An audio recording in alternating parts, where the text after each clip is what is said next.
It is also a second chance romance. You have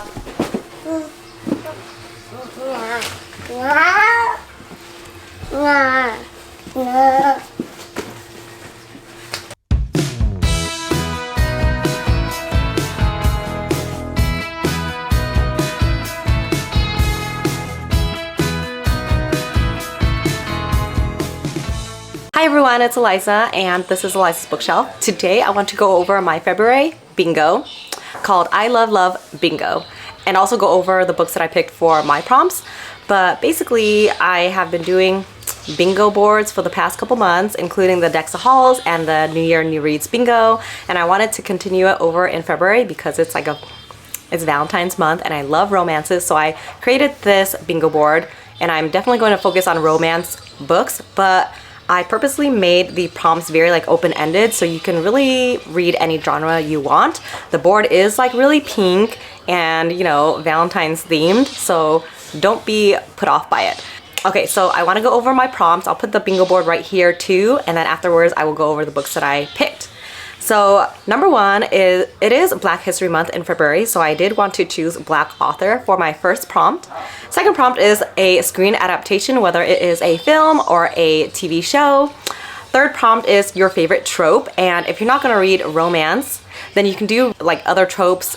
For example, in mystery thriller or horror, you can have the final girl's trope, or the what is it when the character does not know what's going on, like the unreliable narrator trope, which I do not like. But anyways, fantasy, you can have found family sort of trope. Yeah, so there's different things that you can do. But for romance, there's things like friends to lovers, enemies to lovers.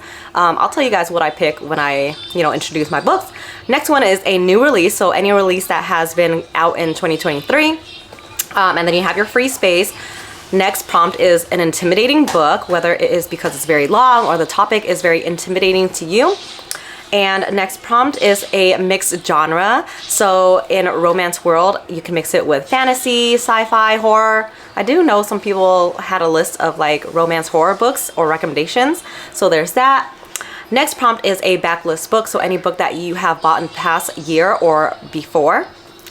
And lastly, a friend recommended book. So I will want to go over all the books that I picked for the prompts. Number one is Black author, and for that I picked Kennedy Ryan's Before I Let Go. And I'm so excited for this because Daphne did read it last year and she had her thoughts about it, and I do want to read it and then talk to her about it before she forgets. But I have read a lot of books from Kennedy Ryan in the past, and I just don't remember which specific titles, but she is the first African-American woman or African-American writer to win a Rita Award, which is the Oscars of the romance novels. So that was very exciting to read. She actually won for her book Long Shot, which I know Daphne has talked about a lot. So yeah, I'm excited to get into this one. Next prompt is screen adaptation, and for that one I have my pile of books here. For that one I picked Beautiful Disaster, and I'm so excited. This is by Jamie Maguire. I'm so excited because the movie actually comes out in April of this year, and it's starring one of the Sprouse brothers. I think it's Dylan Sprouse, who was not acting a lot but is coming back into the acting world, and I'm so excited for that one because I watched little snippets of the film already, and I think the acting is spot on. But you basically have this girl, Abby Abernathy, who is trying to be goody girl now, and so she's trying to put herself in that path, and she's in college. She meets this guy Travis who looks very bad on paper. He does underground fighting, he has all these tattoos, he's a player of sorts, I think, and so she's like, I need to stay away from him. And he's obviously very interested in Abby, but she says she only wants to be friends. So yes, they're just friends. Obviously not, but yeah, I'm excited for that. Let's see, next prompt is favorite trope, and for that one I picked Lunar Love. This is my book of the month pick for January, and it has the trope of enemies to lovers, but outside of that, another trope that I really like, it is the bet trope. I don't know what trope that is called, but it's basically when they make a bet and they actually fall in love with each other through the process. So you have this girl named, I think her name is Olivia Huang Christensen, and she is taking over her grandmother's matchmaking business. And there's another guy in the scene who's a competitor, and she does not like him because of his taking Chinese zodiac and making it sort of a weird, I don't know, animal stuff. I don't know. She does not like his ideals of his matchmaking, I believe. And so yes, enemies to lovers, but also they're making a bet. They're gonna match each other up with a love interest. And the first person who falls in love loses. So that's an interesting bet, right? You fall in love, you lose. I don't know, but obviously they fall in love with each other. So I'm excited to read about that. And let's see, next is a new release. So this one I picked X's and O's. That released sometime in this month already.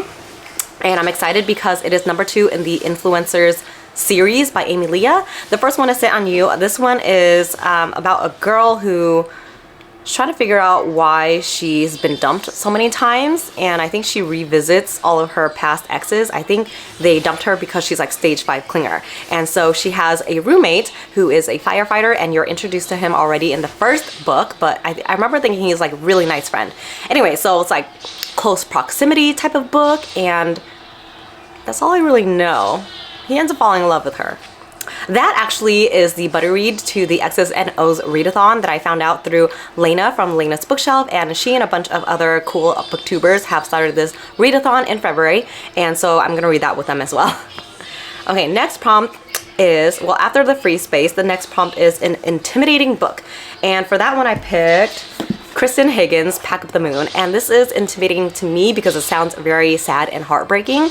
It reminds me of a movie that is starring Hilary Swank and Gerald Butler, P.S. I Love You, but basically you have this woman, my daughter's over here.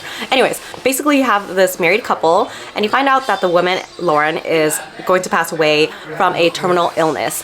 And so she tries to prepare her husband by writing several letters to him that he is going to open up, like after she passes away, he needs to open up one of them a month, and it's basically her way of trying to help him move on with his life and find happiness and love again. So it sounds so heartbreaking, but yes, this is intimidating to me.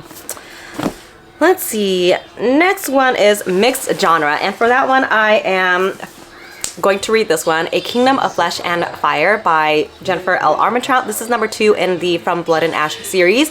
I've already started this one, but I just never finished it, and this is like fantasy romance if you guys haven't heard of the series. Book number 1 ended up in a big cliffhanger, and so I don't know, it's just very slow going so far, so I never finished it, but I'm excited to finish it because I eventually want to get to War of Two Queens and see what that is all about. I've heard a lot of mixed things about that book, like a love triangle sort of thing. So I'm not sure about it, but I do want to see what it's about. Next one is a backlist book, and that one I picked Out of Love by Hazel Hayes. This one I bought, like, I think I bought it last year. When was it released? It was released 2021, copyright 2021. So it's been out for a couple of years. First published in 2020 in the UK, copyright in 2021. So it's been out a couple of years, but I just never read it because it sounds a little bit sad. You have this couple that broke up already, and then it flashbacks into their, you know, little snippets of their relationship, and then trying to figure out where exactly it went wrong. So it sounds kind of bittersweet and sad.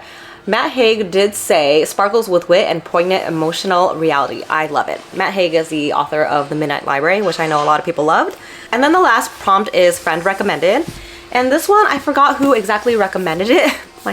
My daughter, so distracting. I forgot who exactly recommended it, but someone from a Bookstagram, like buddy read of mine, did say that they loved it. It is Luck and Last Resorts by Sarah Grunder Ruiz.